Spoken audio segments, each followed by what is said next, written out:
Boa noite a todos, que Jesus nos abençoe, nos fortaleça. Nós estamos dando início a mais uma reunião pública da nossa casa e hoje vamos ter uma reunião com duas participantes, que nós duas que vamos fazer reunião. Por um acaso, o nome que Glória botou é Família, onde tudo recomeça, mas o tema original que o Márcio mandou falar é feminicídio e a violência contra a mulher. Tem tudo a ver, porque é na família, né? Então, os problemas é tudo se certo. resolvem. Exatamente, é. Então, ela já começou lá na frente, né? Mas vamos, então, preparar para a nossa prece, pedindo a Alexandre para fazer a leitura do livro Sempre melhor. Mas Alexandre, Eu acho que não precisa, eu vou falar alto. Não, mas é que aí não sai na gravação. Ah, desculpa. Ele vai levar aí o microfone. Obrigada. Do livro Sempre Melhor, de Zé Carlos de Luca, lição número 8. Sem a renovação mental, não conseguiremos experimentar as coisas boas que Deus preparou para nós. Sem a renovação da nossa mente, não haverá renovação das nossas células doentes, não haverá transformação das energias negativas que nos acompanham, não haverá abertura de caminhos para a nossa prosperidade, nem haverá espaço para que o amor entre em nossa vida. É possível concluir que muitos dos nossos problemas são originários do excesso de pensamentos negativos acumulados em nossa mente. Pensamentos que nós aceitamos e validamos e que agora carecem de ser eliminados.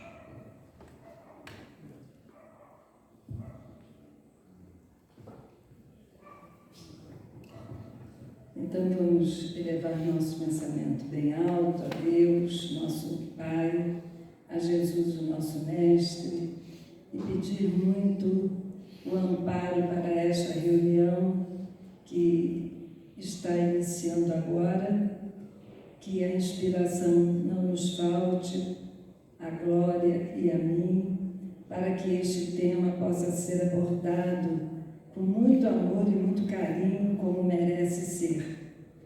Rogamos muito por todas as famílias aqui presentes, por todos os jovens e crianças que estão nas diferentes salas desta casa, para que todos possam ser abençoados e amparados, que os lares aqui representados também possam ser protegidos, Senhor, e que a Tua paz possa se fazer entre nós. Que assim seja. Graças a Deus. Nós estamos hoje com esse tema, tema feminicídio e a violência contra a mulher, que que está na família, né? Isso tudo acontece na família e onde tudo recomeça. Nós, como espíritas, sabemos que através da reencarnação tudo recomeça na família. E eu vou dar início, vou falar alguns minutos, a Glória vai falar alguns minutos, depois nós vamos conversar, todos poderão conversar. Lógico, nós vamos conversar amigavelmente, apesar desse tema ser um tema que às vezes inspira um pouco de revolta, às vezes, nas pessoas, mas é exatamente sobre isso que nós precisamos falar. Nós vamos falar aqui com muito carinho, com muito amor, porque nós aqui na Casa Espírita, a nossa finalidade é entendermos o mundo onde nós vivemos, para vivermos melhor, dando exemplo, com uma postura diferente das demais pessoas. que se fosse para nós agirmos como todos agem, não haveria o porquê de tanto estudo, tanta dedicação, tanto raciocínio, tantas conclusões em torno da doutrina espírita codificada por Allan Kardec, à luz do Evangelho de Jesus. Então, nós precisamos ter esse cuidado. Mas vamos nos lembrar que essa questão da mulher, hoje aqui iniciando falando da mulher, sobre a mulher, é uma questão histórica. Aqui as mais velhas, como eu, vão ter lembranças, e talvez as mais jovens não, mas as mais velhas vão ter lembranças de certo tipo de educação que era passado para a menina em casa. Nós, como meninas, que éramos criadas já desde que nascíamos para sermos submissas ao homem, para respeitarmos o homem, para termos medo do homem, para ver o homem como alguém, não apenas como protetor, como deveria ser, porque o homem, instintivamente, até por uma questão hormonal, ele é o protetor. Se acontece alguma coisa, o homem logo sai para proteger, para fazer, para tomar frente. Isso aí é natural. Mas não é natural que essa proteção vire violência, se transforme em violência.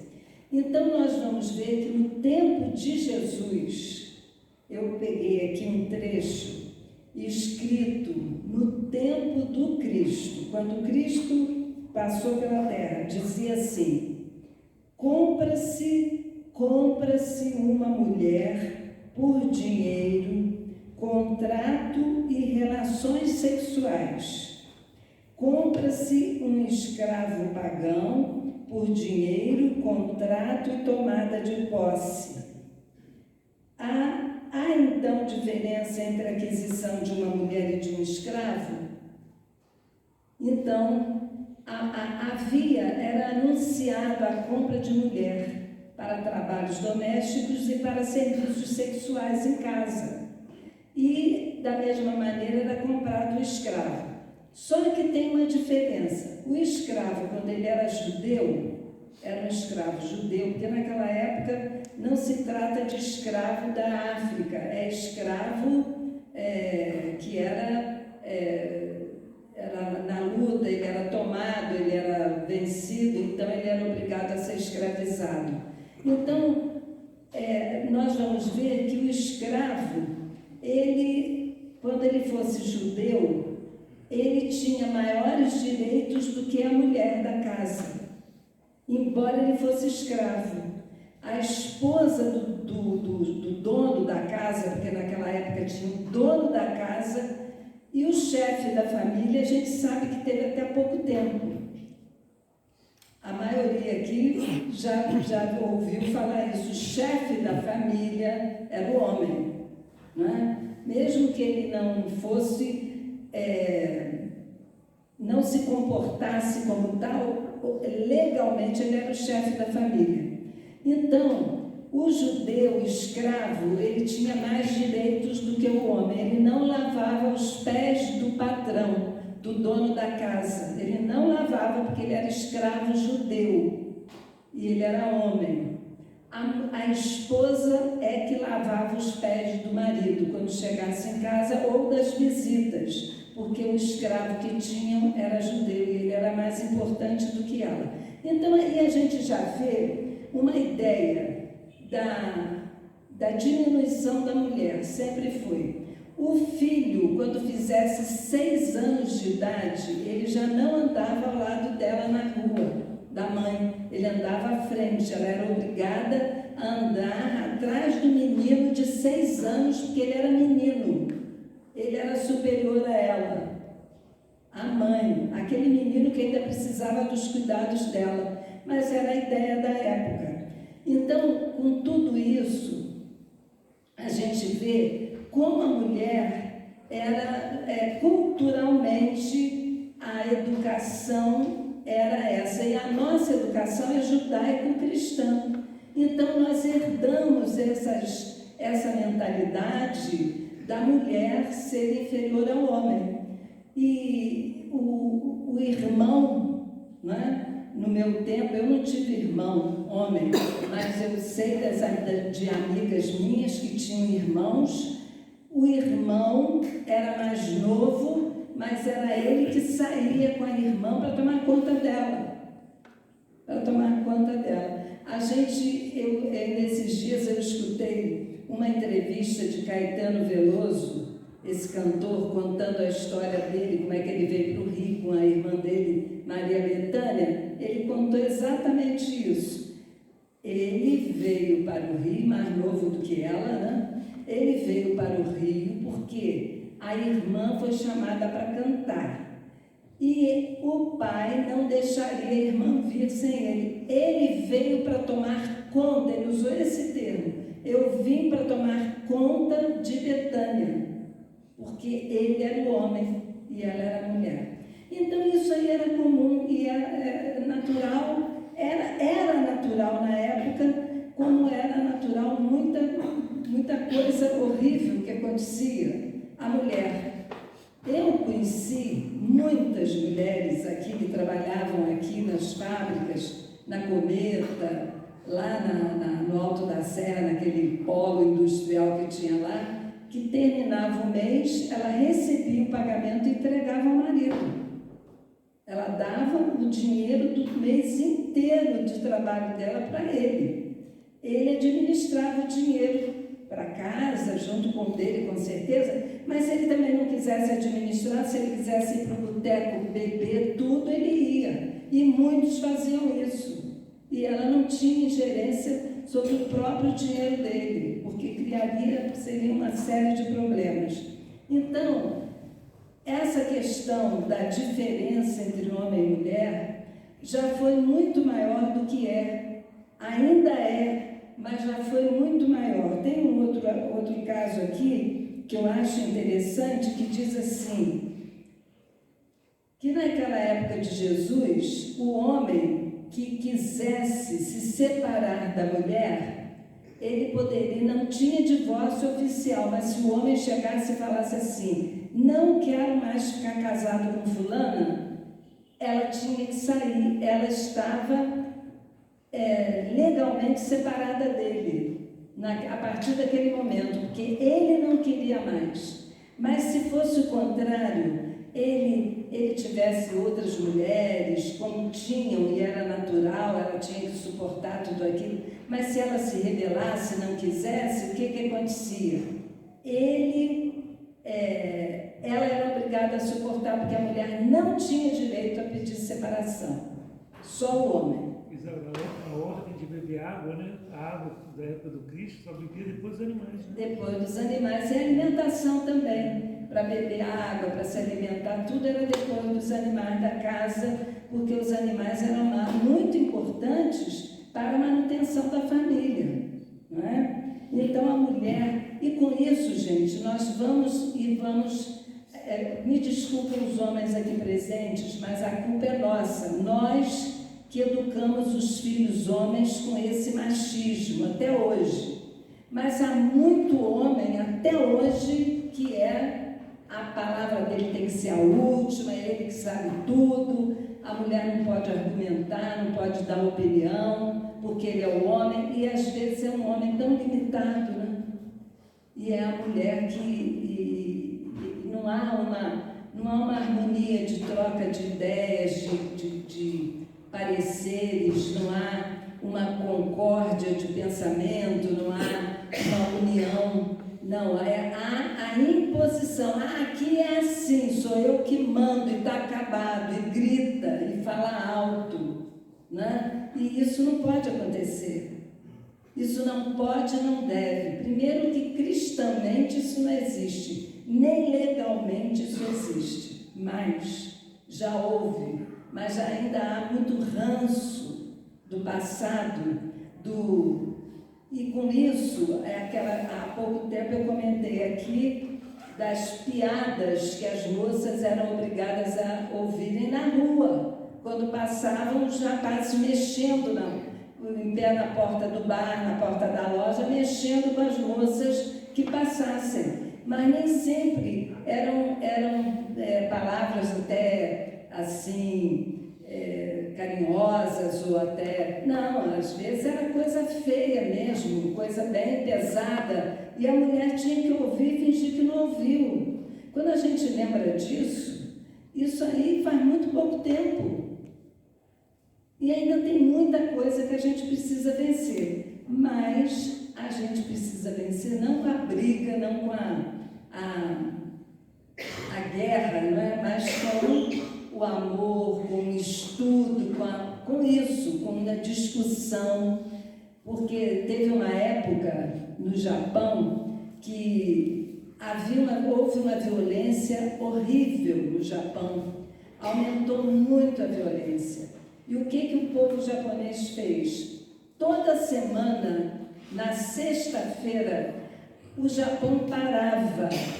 Todas as ruas, aquelas casas, os edifícios, todo mundo parava e se reuniam em grupos para discutir aquela violência.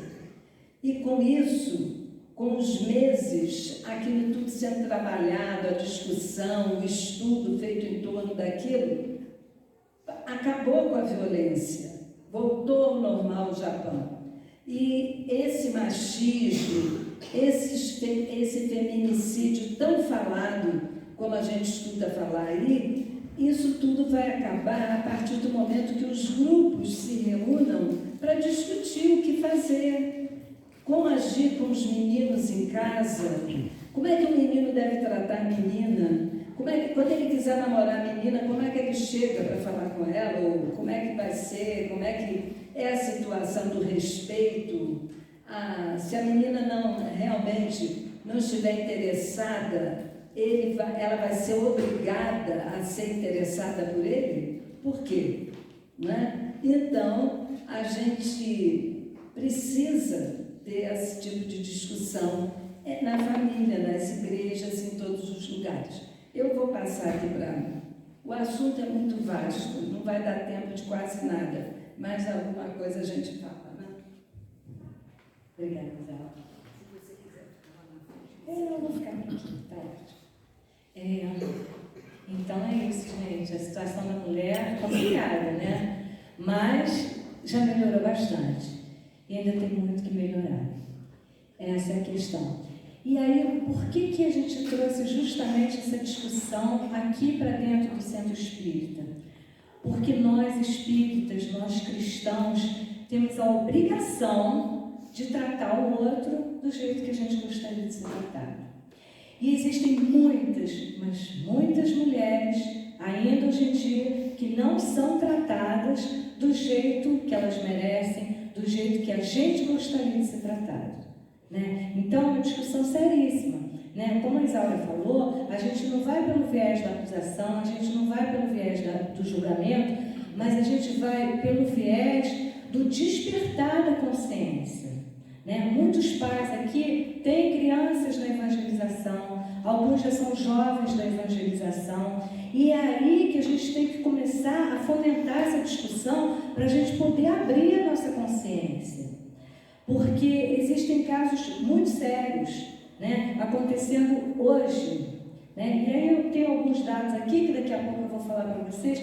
São muitos, assim, em 2025, entre mulheres que foram mortas e tentativas de homicídio para essas mulheres, eu fiquei estarrecida, para mais de 6 mil e tantas mulheres.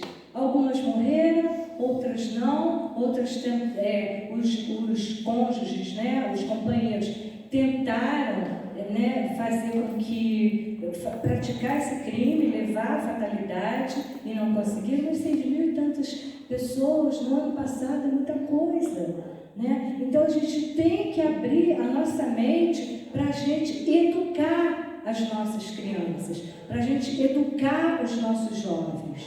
Né? Como a Isaura falou, tem ainda o machismo, um machismo estrutural, né? Como tem o preconceito racial estrutural, tem também o machismo estrutural, que quando a gente olha a sociedade, a gente vê, e tá, às vezes está meio difícil, a gente está encarnado num momento histórico muito difícil, né? Que é a transição, e essas coisas estão vindo à tona, e a gente precisa ver o que a gente pode fazer com essa questão. Então, dentro do Centro Espírita, né, a gente tem a obrigação de conversar sobre esses assuntos, por mais delicados que eles sejam, por mais difíceis que eles sejam. Essa semana mesmo eu estava conversando com uma jovem que sofre violência doméstica. E aí é muito complicado, olha só toda a estrutura que ela tem que montar para se tratar. Aí a gente foi marcar uma hora, ela falou, mas o horário do meu marido é meio complicado, ele não pode saber que eu estou fazendo terapia.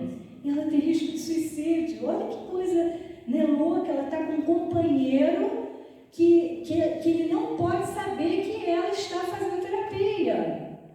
E na cabeça de muitas mulheres que já sofrem, e ela sofre violência doméstica porque ela apanha, porque ela é humilhada, porque ela é caluniada, porque ela é cerceada na sua liberdade, né? Ela sofre essa violência doméstica. Tem algumas mulheres que não têm nem consciência, que sofrem a violência doméstica, não têm nem consciência, que estão inseridas nesse contexto, né? Então, a gente vê, e o mais curioso, e algumas coisas que se tem que trabalhar também em algumas mentes mais frágeis, ela, por exemplo, me relatou, eu não sei, mas com tudo isso, eu acho que eu gosto dele ainda, né?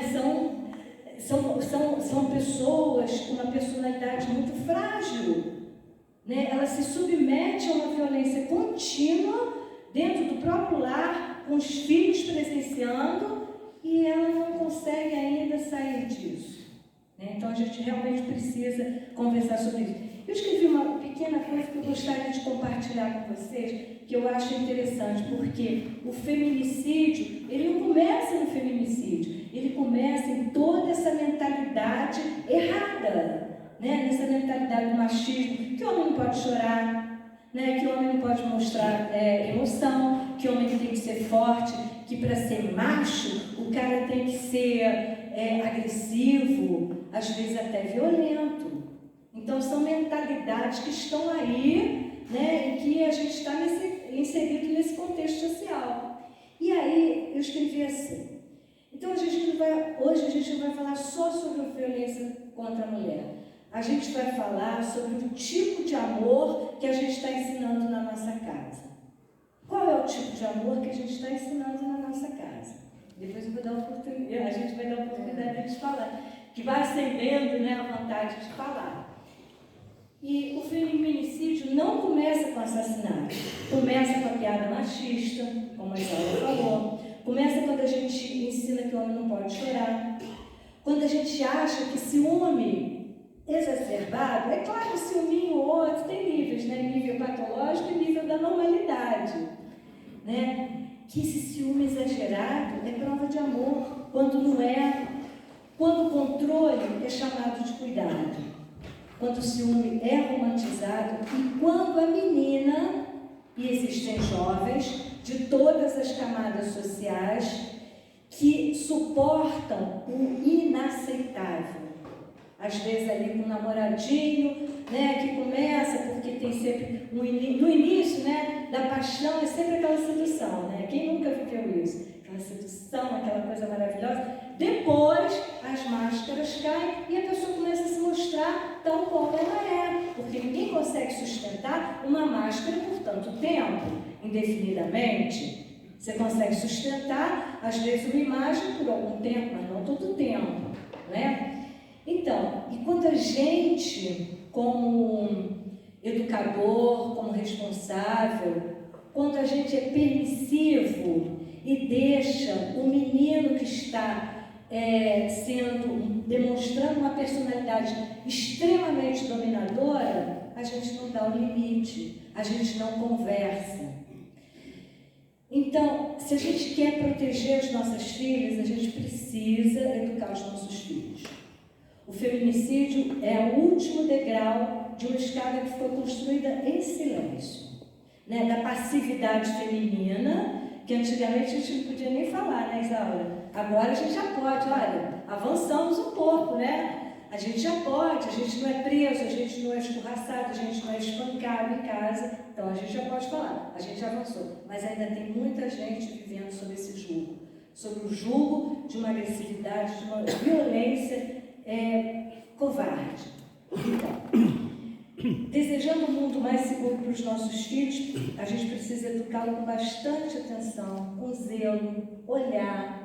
A gente teve aqui há pouco tempo, né? Juliana está lá em cima, a gente teve aqui há pouco tempo os perigos da juventude largada, sem a gente olhar, os perigos da internet, né? De deixar a criança, o jovem, o adolescente, à mercê de todas essas correntes mais negativas, maliciosas. Então, para relações mais saudáveis, a gente precisa refletir e talvez reaprender o que é o amor, porque talvez esse machismo que a Isaura esteja falando, às vezes a gente ainda tenha um pouco introjetado na nossa geração, né? E a gente precisa colocar luz nesse machismo para a gente ir realmente tendo um mundo mais justo, um mundo mais igual para todas as mulheres. As mulheres não são inferiores aos homens. As mulheres são tão potentes, tão capacitadas quanto os homens. Os homens não são superiores às mulheres. E isso os homens aqui mais equilibrados, eu acredito que seja a maioria, se não a totalidade, vão concordar com a gente. Os homens não são superiores. Né? Mas eles podem ter sido criados numa família em que incutia essa ideia de que eles eram superiores. Às vezes pela própria mãe, que também que reproduziu um lar equivocado dessa maneira. Né? Então a gente vai caminhando para a gente ir se libertando, para a gente chegar nesse patamar de paz, de igualdade, de respeito com todo mundo. De respeito com a criança, respeito com o jovem, porque o respeito tem que começar no lar. Não adianta a gente trazer a nossa criança, o nosso jovem para a evangelização e no nosso lar eles estarem à mercê de desrespeito. Não adianta, a gente tem que olhar as nossas crianças. Por que eu botei lá? Porque a família é onde tudo recomeça. Porque nessa vida tão agitada, tão louca, tão sobrecarregada que a gente está, às vezes a gente não consegue dedicar a atenção que a gente às vezes até gostaria ou que a gente deveria estar dedicando às nossas crianças. E elas ficam às vezes à mercê de forças que a gente talvez não esteja nem conhecendo, nem sabendo. Então a gente precisa olhar para as nossas crianças, para os nossos jovens. Por que recomeçar? Porque elas já trazem tendências do passado. A família não é onde tudo começa, recomeça para dar outra oportunidade reencarnatória. Então é mais ou menos isso que a gente precisa falar. Eu vou só falar um pouquinho do perfil psicológico das pessoas, dessas pessoas que praticam o feminicídio, que cometem violência contra a mulher. Então eu botei aqui, primeiro, dificuldade de lidar com a frustração. Então a gente precisa aprender a ensinar os nossos filhos a lidarem com a frustração. Educar é dar amor e dar firmeza. Não pode, não pode. Eu quero ir espernear. Não sei, eu vou. Para os pais tem 3 opções, ou sim ou não sei, talvez eu vou pensar. E se a criança estiver esperneando, deixa-lhe espernear, porque ela não vai ter gás para espernear o ano inteiro. Aquilo ali tem uma limitação, tem um gráfico. Ela esperneia, grita, depois ela baixa, calma e dorme.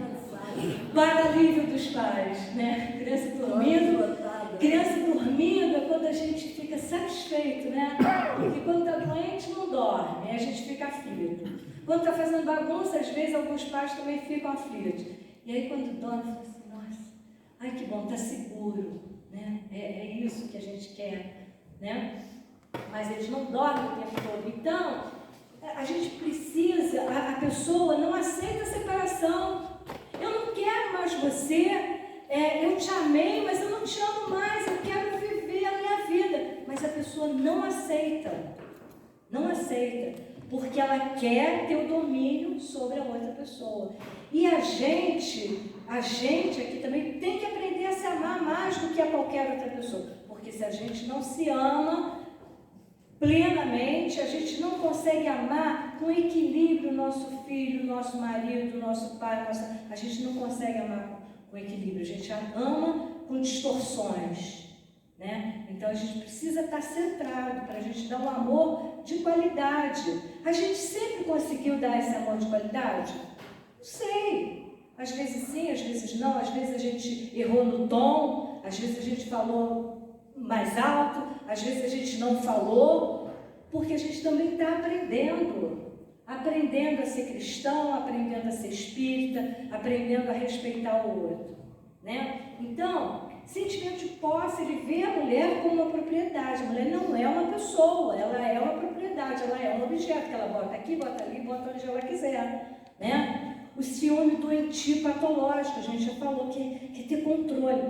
Uma história de violência aprendida, porque às vezes ele já veio de um lar em que ele era surrado, era escorraçado, e aí ele vai reproduzir aquilo tudo, né? E a violência estrutural, né, que já está internalizada às vezes na pessoa. Hoje em dia a gente tem a Lei Maria da Penha, a gente tem o 180 para denunciar. Antigamente não se podia falar, né? As pessoas falam, não, isso é coisa de briga de marido e mulher, não se mete a colher. Hoje em dia não, a gente pode e deve, a gente tem obrigação espiritual de denunciar, porque aquela pessoa que está tendo aquele comportamento desviante, ele precisa ser corrigido, né? Então, gente, é isso, né? O debate está aberto, vamos lá participar, que a gente quer ouvir vocês também, né, Isaura? Eu só queria lembrar aqui uma coisa que acontece muito, antes de passar para vocês. Acontece muito, mas antigamente se falava muito assim, eu fiz tal coisa com ela porque ela também com essa roupa desrespeitou, passou a mão, agarrou, estuprou. Mas ela estava com essa roupa. A mulher não estava nua, né? Estava mesmo que tivesse com alguns trapinhos em cima do corpo, estava com alguma roupa. E o homem tem que aprender a respeitar a roupa da mulher, que é o corpo dela. Isso aí precisa ser ensinado na nossa casa.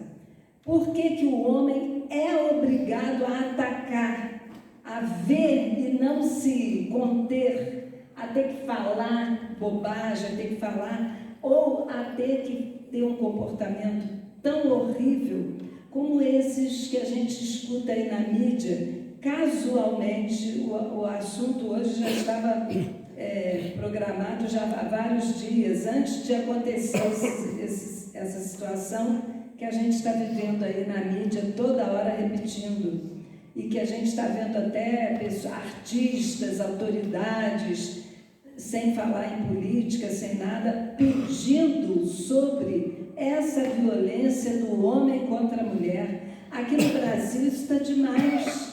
Está se tornando um dos países mais violentos contra a mulher no mundo.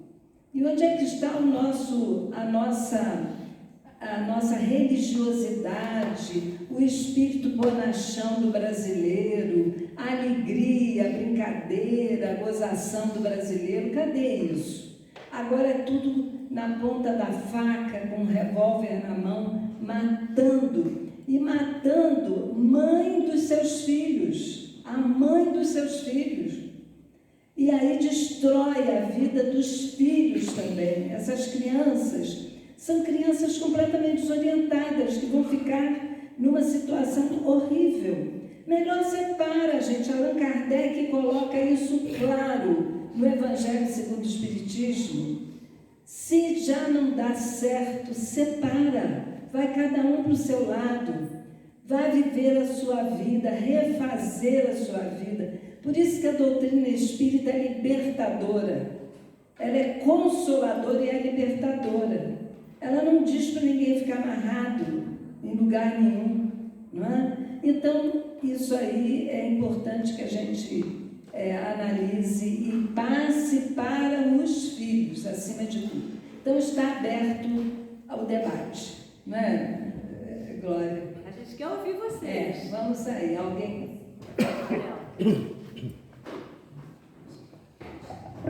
Bom, boa noite para todos.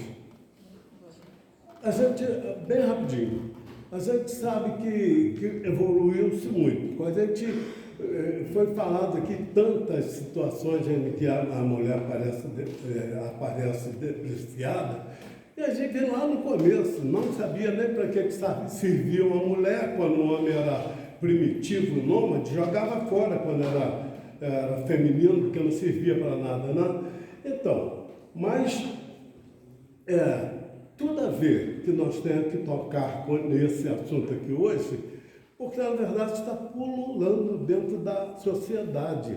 E nós não somos uma bolha, nós participamos da sociedade. E nós, como cristãos, ainda mais como cristãos espíritas, nós somos o sal da terra, nós temos que mexer com o ambiente onde nós estamos. Imaginamos aqui, não sei, talvez sejamos uns 50 aqui. 50 pessoas falando, um na escola, outro no consultório médico, outro na rua, falando a respeito disso. Nós não vamos transformar o mundo, evidentemente não vamos, né? Assim de uma hora para outra. Nós estaremos fazendo a nossa parte e eu vou compartilhar com vocês rapidamente uma coisinha. Eu, um dia atrás, eu conversando com uma pessoa a respeito de uma filosofia anterior até ao Cristo, o estoicismo, que diz que nós não devemos nós não devemos ter uma reação emocional negativa diante de algo que venha até nós. Eu falando para a pessoa, pô, mas te xingou, não sei o que, não, pois é, mas a reação nossa não deve ser negativa de nada que venha contra a gente, porque senão não temos equilíbrio de nada, porque você não pode controlar outras pessoas. As pessoas vão falar o que quiser com você, você controla como você faz. Gente, eu não consigo fazer isso, é só ensinando ele, que eu leio, eu aprendo isso e prego isso, não consigo.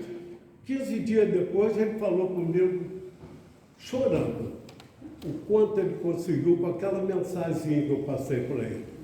Só isso. Eu queria falar uma outra coisa que eu lembrei aqui.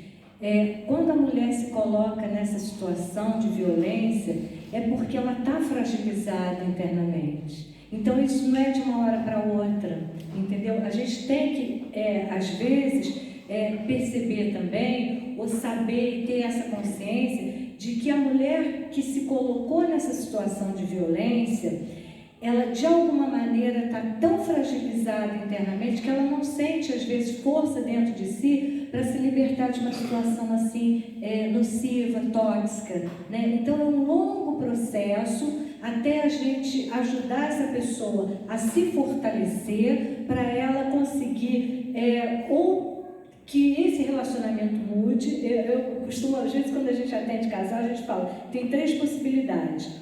Ou ele muda, ou ele continua a mesma coisa, ou você se separa, não tem outra, né? Mas às vezes até ela conseguir se libertar, e nem sempre, né, o final desfecho é esse. Às vezes a pessoa consegue se modificar, né? Porque às vezes a pessoa está também vivenciando, esse marido está com transtorno. Não quer dizer que todos os violentadores tenham transtorno, né? Não quer dizer. Mas às vezes é uma situação que pode ser modificada e a gente tem que ser muito solidário com as mulheres que estão às vezes nessa situação, às vezes silenciosa, né? Que a pessoa não consegue nem externar, né, o quão sensível ela está, né? Alguém mais querendo fazer alguma colocação, alguma pergunta? Pode falar, Juliana, daí você pode... Grita! Agora eu estou assim, eu já falar. Mas sabe uma coisa que nós temos, eu acho que também pensar muito nas nossas falas. Porque eu ouço muito de mulheres que já foram agredidas e nós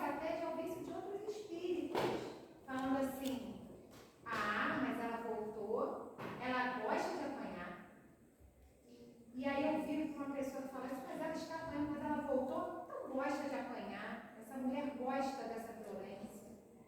E aí, quando nós, como espíritas, eu já ouvi isso de várias pessoas espíritas, se colocar nesse lugar, ninguém gosta de apanhar. Ninguém gosta de apanhar.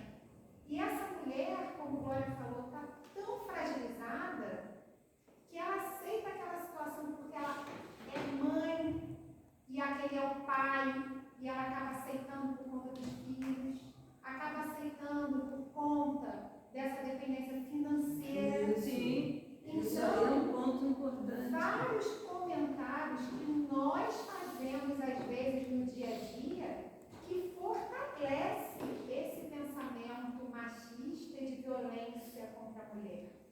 Porque ninguém gosta de apanhar. E não é porque essa mulher retornou que ela gosta de apanhar. Então é se colocar no lugar dessa mulher vítima, porque é muito fácil a gente pensar às vezes do lado de fora com uma família estruturada, com uma independência financeira, com suporte. Muitas das vezes essa mulher não tem nem para onde voltar e levar esses filhos. Então a gente também precisa refletir sobre essas falas de que a mulher voltou e gosta de apanhar. E ela volta 2, volta 3, volta 4, até o dia que ela é morta. É uma fala julgadora, né? Uma fala julgadora. E essa coisa de, por exemplo, às vezes a mulher quer trabalhar, mas o marido não deixa, porque ela é tão cerceada. Se ela for trabalhar, é mais um passo para a libertação dela, né? Mas ela não consegue. Assim como a gente tem as nossas deficiências, de vencer as nossas dificuldades, essa talvez seja a maior dificuldade dessa mulher, né? Eu vejo essa parte financeira muito. Você falou que ela não tem para onde voltar, ela não tem quem dê o sustento para a família, até conseguir uma pensão, alguma coisa, é uma luta muito grande, e quando consegue é muito pouco, não dá para manter os filhos. Então, muitas vezes, pelos filhos, ela volta a suportar para que o filho tenha uma casa, tenha uma alimentação melhor. Muita mulher acontece isso. Aí tem gente que diz, é sem vergonha, voltou porque a mulher é tratada. Gente, já notaram o que é isso? Ela é uma sem vergonha. Isso é muito natural falar para a mulher. Muita gente fala isso para a mulher com muita naturalidade. Isso não é forma de tratar uma mulher, uma sem vergonha. Ninguém sabe o que ela está passando, o que tem dentro dela, as dores que ela carrega, as humilhações que ela passa. E olha, gente, nesse momento tem muita mulher passando por coisas terríveis por aí.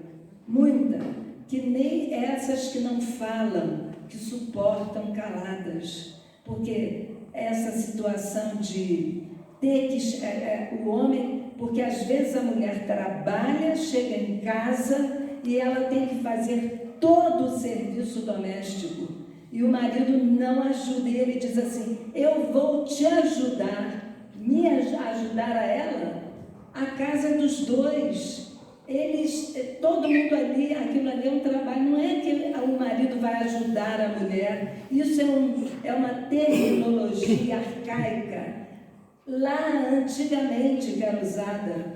Antigamente isso era usado, mas o marido não ajuda a mulher. Ele participa, como ela também participa. Não é? Ajuda de um faz uma coisa, outro faz outra. Gente, eu, na minha infância, na adolescência, eu lembro de um casal que eu ficava assim estarrecida. O marido era um comerciante próspero, ele chegava em casa e sentava, ela vinha com a bacia, colocava uma bacia de água morna, trazia uma toalha limpinha, ele botava os pés, ela ajoelhava no chão e lavava os pés dele. Escravo. Completamente escrava. Parece até que eu estou vendo o sorriso dela, né? Uma mulher tão boa, tão amorosa, uma mãe maravilhosa. Ela lavava, aquilo para ela era o normal da vida dela, ter que lavar os pés do marido todos os dias. Gente, Isaura, a gente imagina a responsabilidade da gente, né? Porque nós sabemos, muito dessas coisas que vocês estão falando aí, nas camadas mais desprotegidas, onde existe mais ignorância em termos de não conhecer, isso é praticamente normal, né? Mas imagina a responsabilidade nossa, porque nós somos espíritas, nós sabemos que o espírito não tem sexo. Então, nós às vezes estamos cuidando de uma coisa que nós vamos sofrer depois, vamos reencarnar como mulher. Olha que absurdo. Isso aí. E a outra coisa que acontece, isso acontece muito. E isso se torna uma coisa banal, normal, né? Alguém tem alguma coisa aí para falar? Eu sei que tem muita gente, tem muita coisa. Só para continuar esse raciocínio aqui do Léo, né? A gente na semana passada estava até aqui falando sobre as questões de justiça social e dos avanços, né? E eu acho que nós temos, que bom que a gente tem dentro da mesma existência tantas mudanças, isso já é muito positivo, né? Mas a gente pensar realmente dentro da doutrina espírita que somos espíritos, que estaremos em corpos femininos, em corpos masculinos, diferentes maneiras de lidar com as questões sexuais, estaremos vivendo no Brasil ou em outro país, seremos por exemplo, indígenas ou negros, não importa. A gente tem que aprender com Jesus a fazer uma educação de amor mesmo, né? De amor pelo outro. Seja o outro da maneira como ele for. Acho que esses são os nossos desafios quando a gente está numa minoria, nesse sentido social, né? Ou do outro lado. Aprender esse respeito, mas também o respeito por si próprio, né? Dependendo da situação. Então, pensar dessa forma, pensar para sempre. Né? O que eu quero aprender com isso que eu estou vivendo hoje para sempre? Eu como espírito, né? Na eternidade. E o que eu quero para o outro nesse para sempre? Viu aqui uma coisa, a Letícia vai falar, que os homens vão ficar até aliviados quando essa carga toda sair do peso deles, entendeu? Eles nem sabem. Não vai ser bom, né? Como vai ser bom?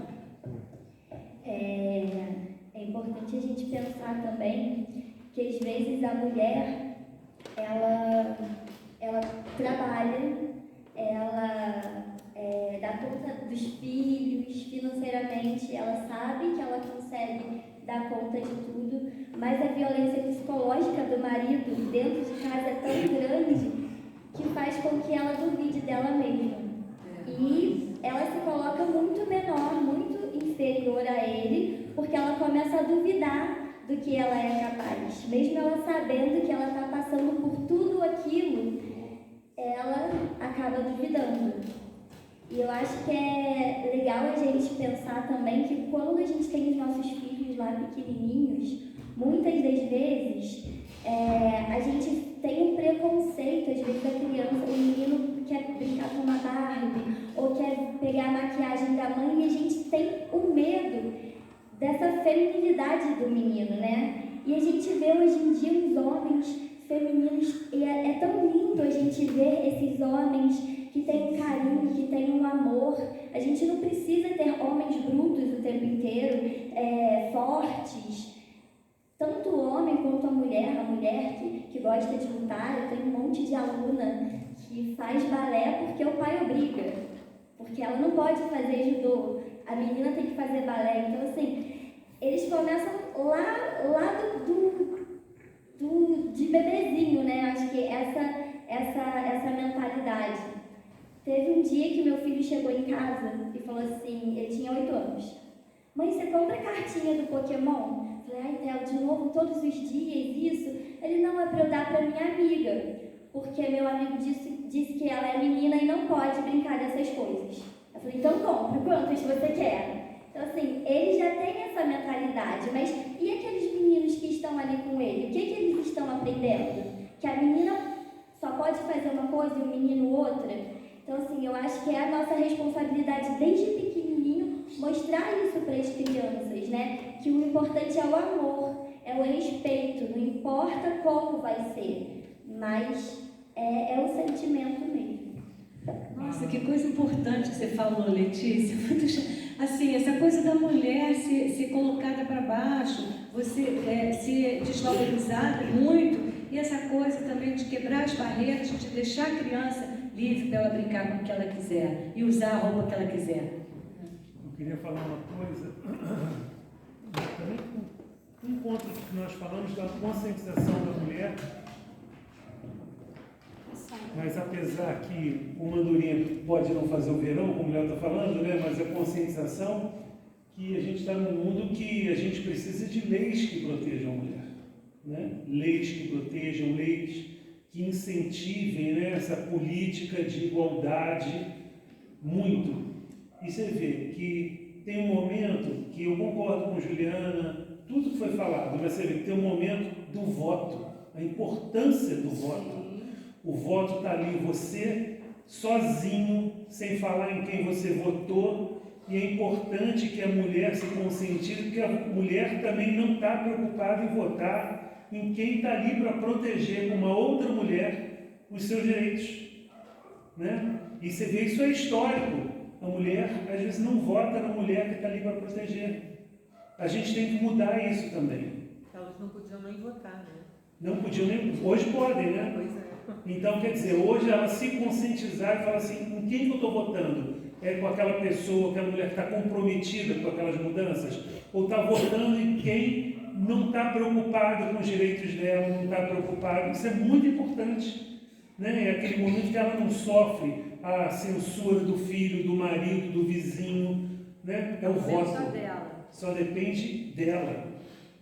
E você vê que historicamente a gente tem visto assim, né? A gente não consegue representatividade das mulheres, né, como deveria ser feito, porque a gente nem faz esse dever de casa. Né? Mais algumas coisas? Mais alguém? Mais alguém?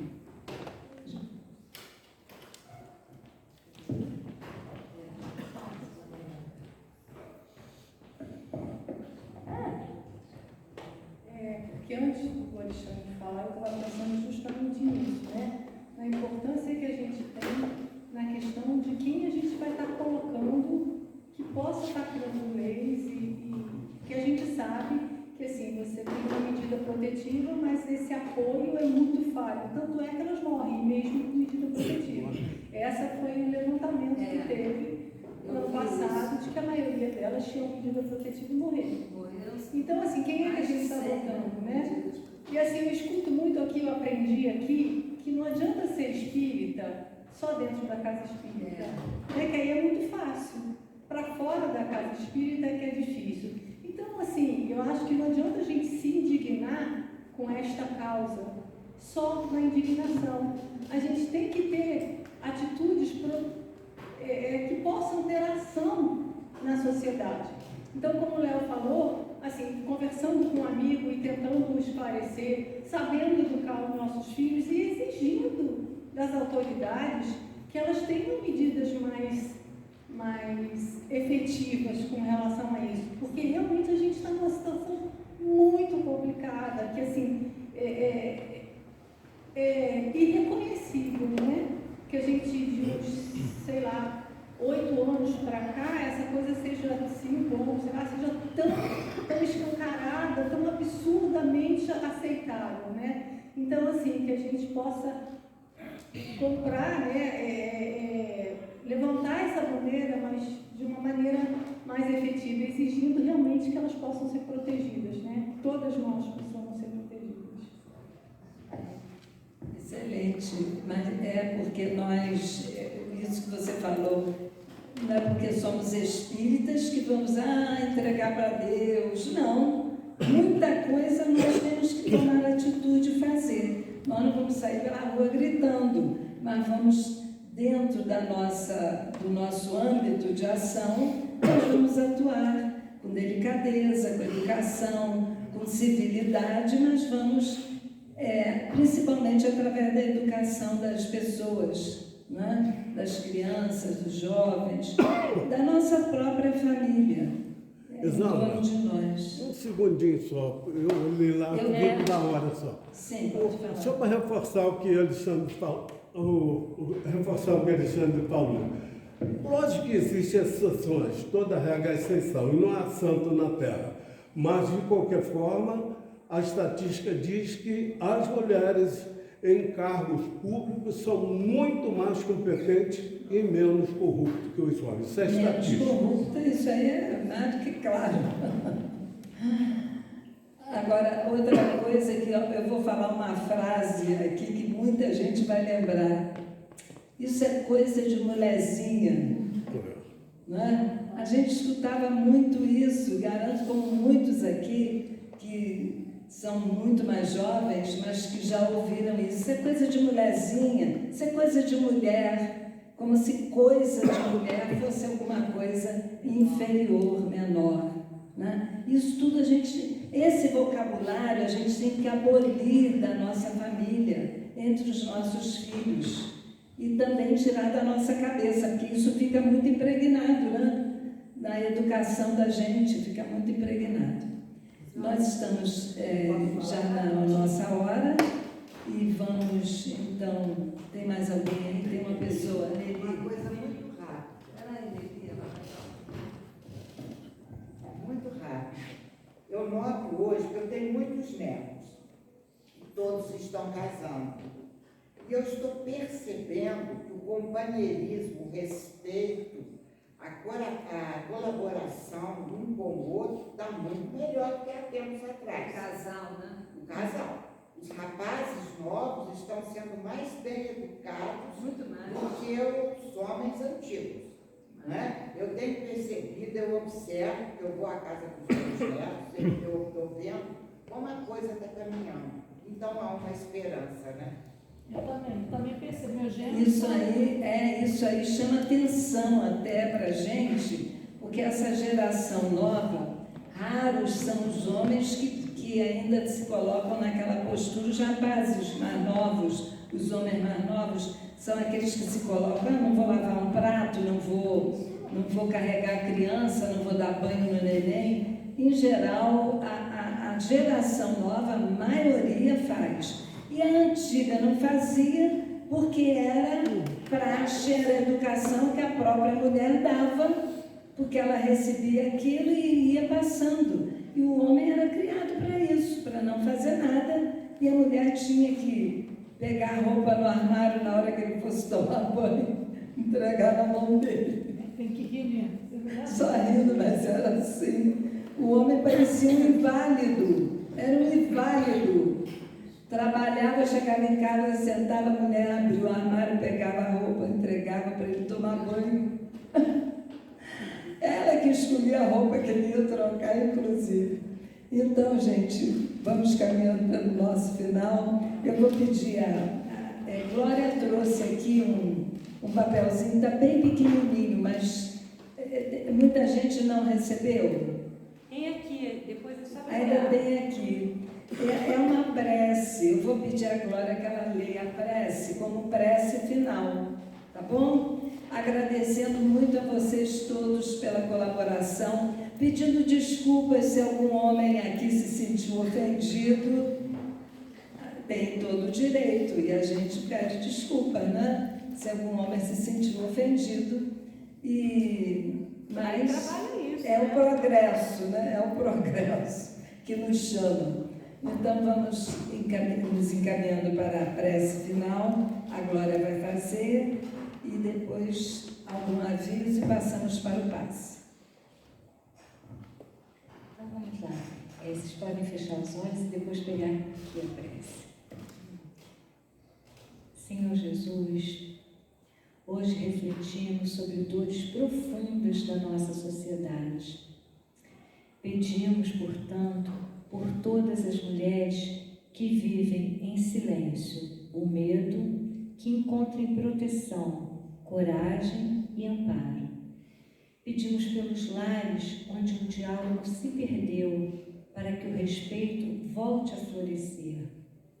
Pedimos também por aqueles que ainda não aprenderam a amar sem ferir, que despertem para a consciência antes que o erro se transforme em tragédia. Que nossas casas sejam escolas de equilíbrio, que nossos filhos aprendam o valor do limite, que nossas filhas aprendam o valor da dignidade. Ensina-nos, Senhor, que amar é proteger, é respeitar, é libertar. Que assim seja.